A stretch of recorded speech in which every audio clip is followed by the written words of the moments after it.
بما أن العديد من أصدقائي يعتنقون الإسلام كفيليب كريستونفال ونيكولا أنيلكا وبيتر لوكسان وإيريك أبيدال وفرانك ريبيري وديديا دومي، فقد كانوا أصدقائي المقربين جدا، ولا أدري كيف أفسر الأمر، لكنني أحسست أنني قريب جدا من الإسلام الذي أعتبره الأفضل بالنسبة لي إن كنت سأعتنق ديانة مع الالتزام بممارسة كل شعائرها.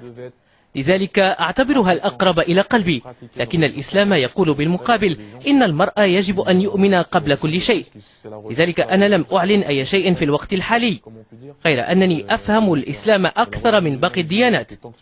ومن المؤسف فعلا أن العديد من الناس لا يحاولون فهم الإسلام بشكل جيد، فهم يسمعون أن المسلمين إرهابيون حسب بعض الرسائل التي يحاول البعض تمريرها، وأرى أن هذا الأمر مؤسف فعلا، لأن الواقع مختلف تماما.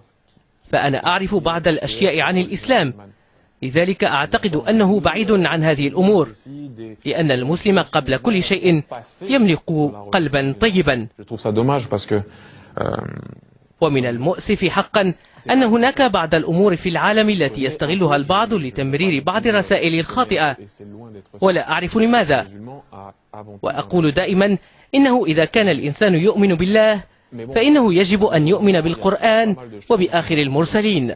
هنا المحاولة التسديد من هنري يسجل في الدقيقة 16. هنري بكرة ميسي الذي حاول فيها وتقدم من الناحية اليمنى لصالح فريق نادي برشلونة، الذي لعب 24 مرة في قلب الهجوم، هنا في المرة 25 يسجل هدفا على يمين الحارس ميغيل أنخيل مويا، الهدف الأول.